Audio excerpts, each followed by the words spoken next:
Welcome, ladies and gentlemen, to the Wondering Broadcasting News. I'm Allison, and I'm actually speechless. Never have we ever covered something like what just happened. Up until this point in history, this could be considered the most powerful event ever witnessed by human beings. Ladies and gentlemen, God appeared in his power on Mount Sinai and spoke to all of the Israelites. Wow. Grant, help me out here. Can we remind our viewers of what other things God had already done leading up to this moment today?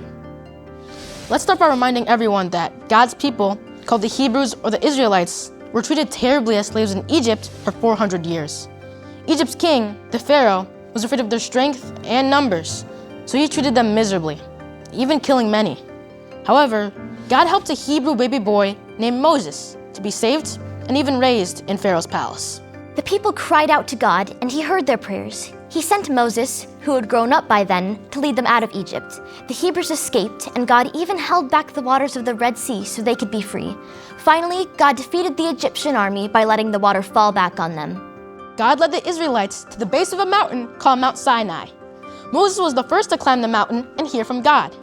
God said that he wanted to make an unbreakable promise with all the people. If they would obey him, God would set Israel apart as his treasured people and give them a special place in his plan for the world. Moses climbed down the mountain and repeated God's message to the Israelites, and they all agreed that they would obey God in everything he says. Then Moses climbed up the mountain with the people's promise. God gave instructions for the people to get ready. Let's see if we can reach Riley, who was with the Israelites, to hear more about what happened. Riley, are you there? I'm here, but it's still hard for me to get my words, thoughts straight. Everyone here prepared for 2 whole days, but no one was truly ready for what happened. Today was the 3rd day. In the morning, thunder and lightning filled the sky. God himself came down in fire, and smoke covered the entire mountain. Then Moses spoke, and the voice of God answered him. Speaking of Moses, here he is. Moses, can you share a moment with us?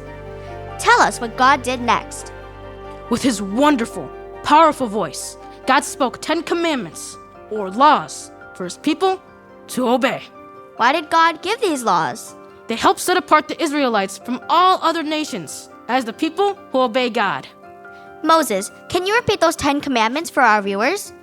Yes, I'll repeat them for the rest of my life to all those who will listen, because they show us the best way to live. The first command is to have no other gods. Everyone must only worship God.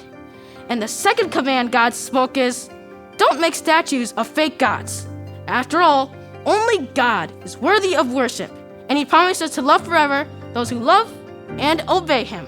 The third commandment is to not misuse God's name, but instead use it with respect and honor. Every time we use God's name with honor and respect, it shows others that God is amazing and that his name is something we treasure and not something we throw around with disrespect. What's the 4th command? The people were to honor God by setting apart a day each week to rest. Just like God himself worked for 6 days to create the entire world, but then rested and enjoyed his creation on the 7th, his people would follow his example. And it's not just the Israelites, their animals, workers, and visitors were to rest too. God wants his people to be like him. What was the 5th command? God's people must honor their parents in what they say and do. God included a special promise with this command. If they honor their parents, then they would experience good, fulfilling lives in the land God was giving them.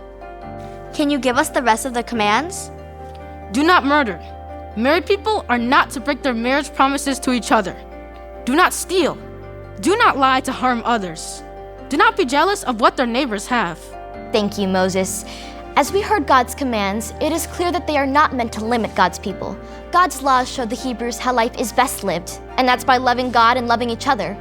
For the rest of human history, God's people would look on these 10 commandments with great humility and love toward God. Moses, would you like to leave us with any last words? When Israel kept these 10 commandments, everyone around them would know that God's people belong to him. Well, there you have it. God appears and gives 10 wonderful commandments to his people. Back to you in the studio. If you're wondering why God would appear and speak to the Israelites, it's because God cares about people so much. I'm Allison, and on behalf of the entire WIBN team, I'm thrilled to report from God's own mouth how he cares about us and how God sets apart his people. That's all for today's segment of Wondering Broadcast News. But remember, stay curious and filled with wonder.